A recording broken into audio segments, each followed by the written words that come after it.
नमस्कार दोस्तों, आप सभी का स्वागत है रेनबो वर्ल्ड यूट्यूब चैनल पर।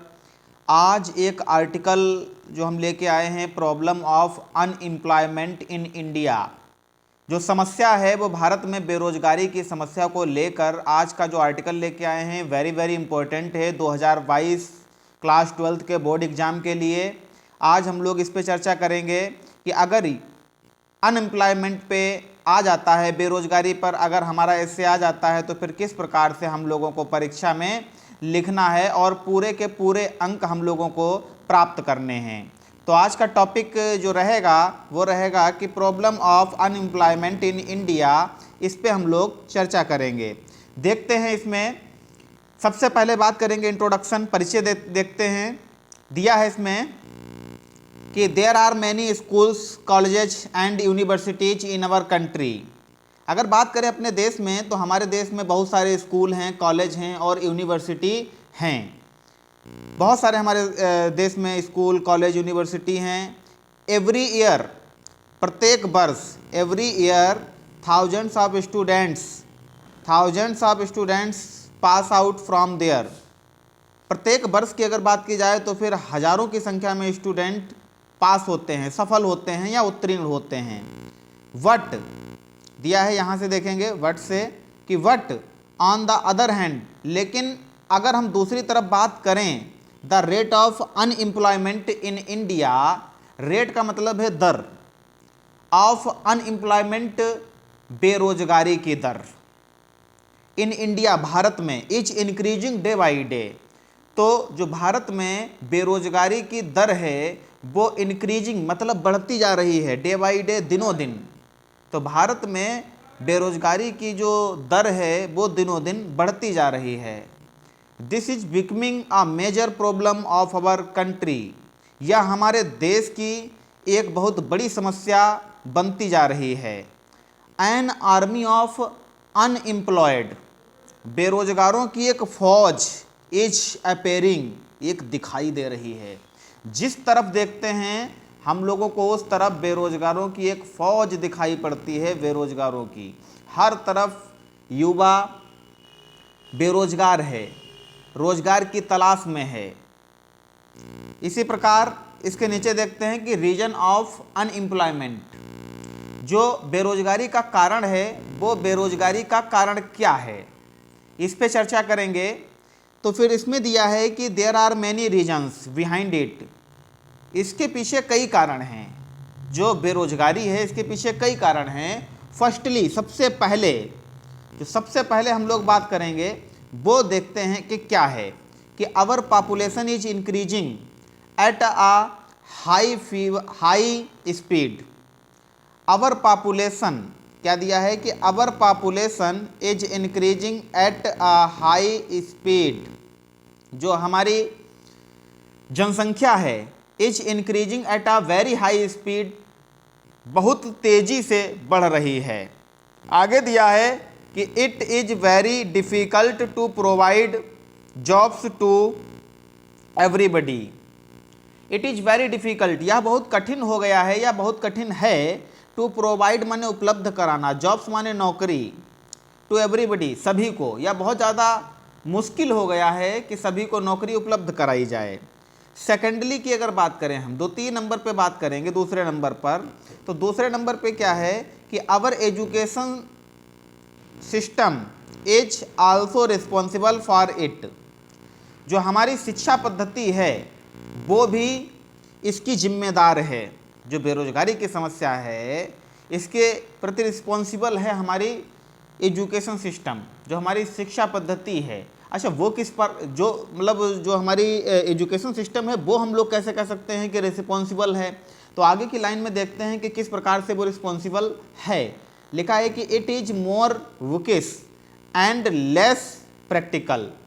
जो हमारी शिक्षा प्रणाली है, जो शिक्षा पद्धति है वो मोर वुकिश, किताबी ज़्यादा है, एंड लेस प्रैक्टिकल, और प्रयोगात्मक कम है। मतलब बच्चों को प्रैक्टिकल नहीं करवाया जा रहे हैं, बच्चों को सिर्फ किताबी नॉलेज, किताबी ज्ञान दिया जा रहा है स्कूलों में। तो ये भी एक बहुत बड़ा कारण है। जो हमारे यहाँ के, हमारे देश की, भारत देश की जो शिक्षा पद्धति है उसमें एक बहुत बड़ी समस्या ये भी है कि यहाँ की जो शिक्षा पद्धति है वो मोर बुकिश है एंड लेस प्रैक्टिकल है। हमारे यहाँ प्रयोग नहीं करवाए जा रहे हैं, बच्चे को प्रैक्टिकली चीज़ें समझ में नहीं आ रही हैं कि क्या क्या कैसे हो रहा है, थ्योरेटिकल पढ़ाया जा रहा है बच्चे को। ये एक बहुत बड़ी समस्या है, एक मेजर प्रॉब्लम हम लोग इसको भी कह सकते हैं कि it makes students good only at paper work.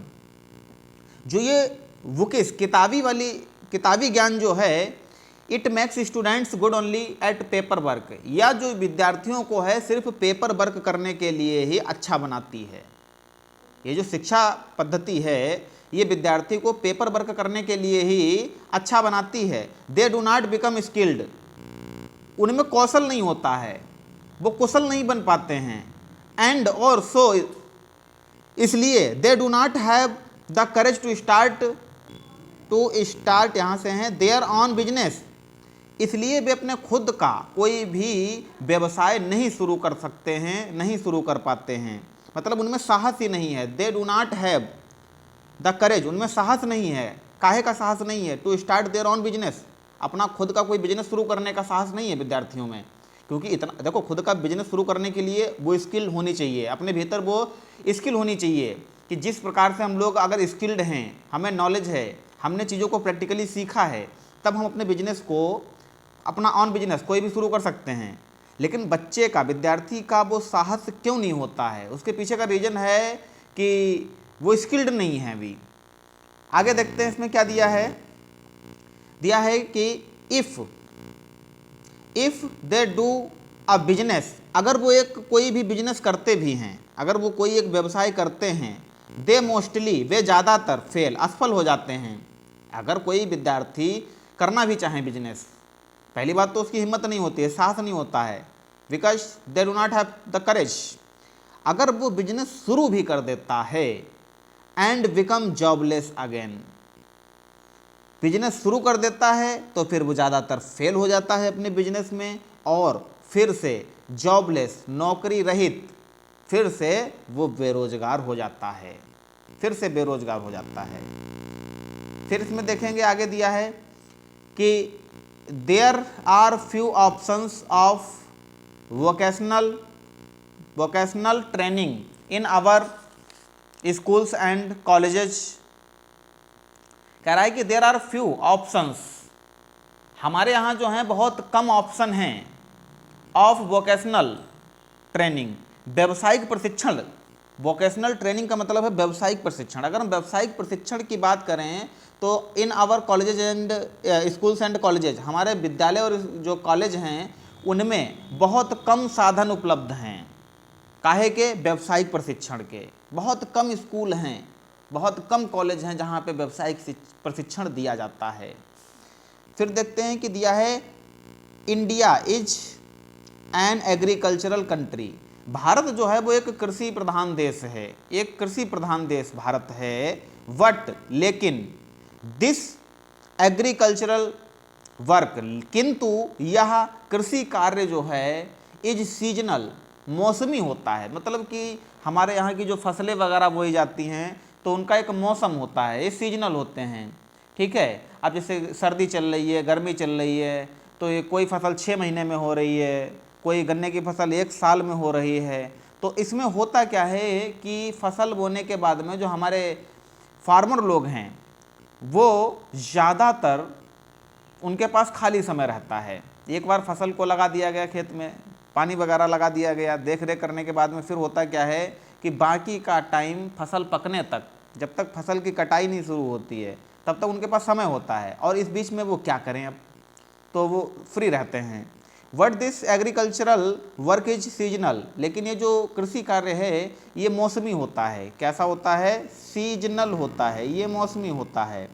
So our farmers remain unemployed for a long time, तो इस प्रकार हम कह सकते हैं कि जो हमारे किसान हैं, रिमेन माने वो रहते हैं, अनएम्प्लॉयड, बेरोजगार रहते हैं, फॉर अ लॉन्ग टाइम, बहुत लंबे समय तक वो बेरोजगार रहते हैं।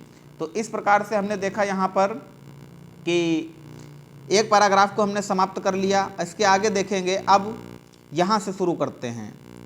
यहाँ से दिया है सॉल्यूशन, इसका क्या दिया है? सॉल्यूशन। तो सॉल्यूशन में बात करेंगे कि now the time has come to solve this problem. अब वो समय आ गया है इस समस्या का समाधान करने का, हल करने का। We should check the rising, क्या, राइजिंग पॉपुलेशन, बढ़ती हुई जनसंख्या जो है हमें इसकी जांच करनी चाहिए। द गवर्नमेंट, सरकार को, take all possible steps to solve this problem, जो हमारी गवर्नमेंट है, हमारी सरकार है, उसको उठाना चाहिए कदम।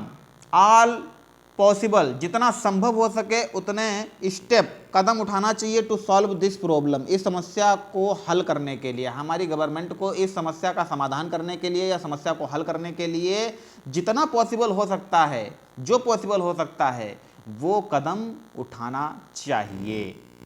फिर दिया है कि अवर school and colleges should focus more on vocational training, हमारे जो स्कूल हैं, जो कॉलेज हैं, शुड फोकस, उनको केंद्रित करना चाहिए, फोकस करना चाहिए, मोर, बहुत ज़्यादा, अधिक करना चाहिए, ऑन वोकेशनल ट्रेनिंग, जो हमारा व्यावसायिक प्रशिक्षण है उस पर फोकस करना चाहिए। ठीक है। Job related courses should be include in the syllabus, जो जॉब रिलेटेड कोर्स हैं शुड बी इंक्लूड, उनको शामिल कर देना चाहिए इन द सिलेबस, पाठ्यक्रम में। ठीक। एवरी यूथ, जो प्रत्येक युवा है, क्या करना चाहिए भैया, प्रत्येक युवा को शुड बी बिजनेस माइंडेड, उसको एक व्यावसायिक दिमाग उसके पास एक होना चाहिए, बिजनेस माइंड होना चाहिए उसके पास। Instead of running after jobs, instead of के बजाय, ऑफ रनिंग, दौड़ने, आफ्टर, पीछे, जॉब्स, नौकरी, नौकरी के पीछे दौड़ने की बजाय, नौकरी के पीछे दौड़ने की बजाय दे शुड ट्राई, उनको प्रयास करना चाहिए to set up their own industry, अपने खुद के इंडस्ट्री को लगाने के लिए। क्या करना चाहिए कि नौकरी के पीछे भागने से बेहतर क्या है कि they should try to set up their own vision own industries, वो अपना खुद का कोई उद्योग खोल लें, वो देखना चाहिए। दिस वे, इस प्रकार से, they can also employ others, इस प्रकार से वे अन्य लोगों को भी जॉब, रोजगार दे सकते हैं। फिर लास्ट में देखेंगे, दिया है कंक्लूजन। ठीक है।